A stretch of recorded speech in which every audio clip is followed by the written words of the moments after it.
تھی۔ قرآن کہتا ہے مجمع البحرین، جہاں پر دو دریا آپس میں ملتے ہیں۔ انہوں نے کہا ذالک ما کننا نبغی، یوشع وہی تو وہ جگہ تھی جس کی تلاش میں ہم نکلے تھے۔ فرتدا علی آثارہما قصصا، وہ اپنے قدموں کے نشانات ڈھونڈتے ہوئے واپس دوڑے۔ جب اس جگہ پر پہنچے تو وہاں پہ ان کی ملاقات حضرت خضر علیہ السلام سے ہوئی۔ اب یہاں پر دو باتیں قابل غور ہیں۔ ایک بات تو یہ ہے کہ مجمع البحرین، جہاں پر دو دریا ملتے ہیں وہاں پر اللہ کا ایک برگزیدہ بندہ موجود ہوتا ہے۔ ان دو دریاؤں سے مراد دریائے نیل اور دریائے فرات نہیں ہیں۔ ان دو دریاؤں سے مراد، جو صوفیاء نے اس کی تفسیر کی ہے، اس سے مراد دریائے چناب اور دریائے راوی نہیں ہے، بلکہ ان دو دریاؤں سے مراد ایک دریائے شریعت اور دوسرا دریائے طریقت ہے۔ جہاں پر شریعت اور طریقت کے دو دریا اکٹھے ہوتے ہیں وہاں پر اللہ کا ایک مقرب بندہ موجود ہوتا ہے۔ یعنی ایسی ہستی، ایسی شخصیت جس کے اندر یہ دونوں دریا موجزن ہوں، اس کے اندر دریائے شریعت بھی موجزن ہو اور اس کے اندر دریائے طریقت بھی موجزن ہو، اس کو آپ کہہ سکتے ہیں کہ یہ اللہ کا مقرب بندہ ہے، آپ کہہ سکتے ہیں کہ یہ اللہ کا ولی ہے۔ لیکن نہ تو اس کے پاس اگر شریعت ہو، نہ اس کے پاس طریقت ہو، تو پھر سوائے جو ہے وہ جاہل مرکب کے اور کیا ہو سکتا ہے؟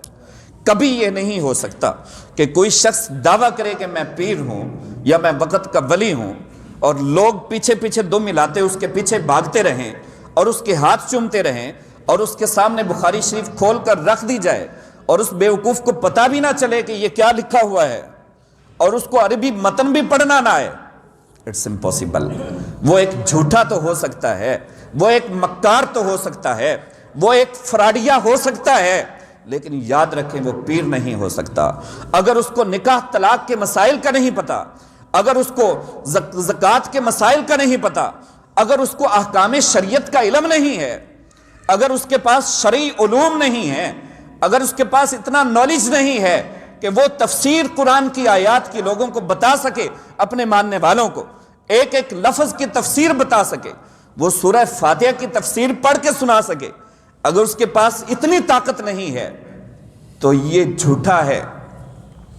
اپنے دعوے میں جھوٹا ہے۔ اور یہ نہیں ہو سکتا کہ کوئی اس کا چاہنے والا، وہ اگر منازل طے کرتا ہے سلوک کی اور سلوک کی منازل طے کرتا ہوا اس کا مرید کسی منزل پر ٹھہر جاتا ہے، کہیں پہ آ کر اس کو کوئی پرابلم آ جاتی ہے، کوئی اور مسئلہ پیش آ جاتا ہے جہاں سے وہ سلوک کی منازل طے کرتا ہوا آگے نہیں گزر پاتا، اور اس کا شیخ کامل وہاں سے اس کو آگے نہ گزار سکے، وہ اپنے دعوے میں جھوٹا ہے، وہ پیر نہیں ہو سکتا۔ جس کے پاس علوم شریعت نہیں ہے وہ پیر نہیں، لٹیرا ہے۔ جس کے پاس طریقت کے راز نہیں ہے وہ پیر نہیں، وہ صرف قوم کو گمراہ کرنے کے لیے آیا ہے،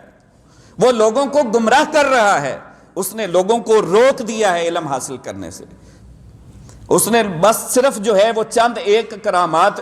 وہ کہیں نہ کہیں سے گڑھ کر صرف انہی کے گرد جو ہے لوگوں کو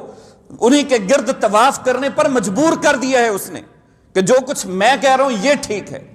یہ خود کچھ نہ پڑھیں، یہ سیرت نہ پڑھ سکے، یہ تفاسیر نہ پڑھ سکیں، ان کے بچے دیگر علوم سے بہرہ نہ ہو سکیں، صرف چند باتوں تک محدود کر دیا، اس لیے کہ اگر یہ اس سے آگے بڑھ جائیں گے تو یہ میرا کاروبار ٹھپ ہو جائے گا، یہ میرا کاروبار رک جائے گا۔ تو جس کو طریقت کے راز معلوم نہیں ہیں، جس کے پاس احکام شرع نہیں ہے، جس کے پاس شریعت کا نالج نہیں ہے، تو عزیز دوستو وہ ولی نہیں ہو سکتا، وہ شیخ کامل نہیں ہو سکتا۔ شیخ کامل تو وہ ہوتا ہے جس کے پاس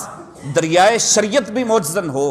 جس کے اندر دریائے طریقت بھی موجزن ہو، جو شریعت کے رازوں کو بھی جانتا ہو، جو حقیقت اور طریقت کے رازوں سے بھی بہرہ ہو۔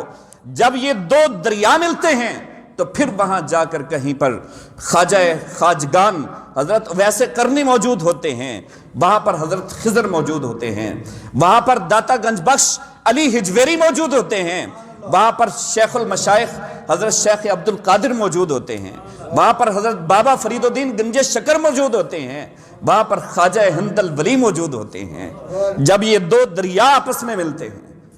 اس کا نام ولی کامل ہوتا ہے، اس کو شیخ کامل کہہ سکتے ہیں آپ۔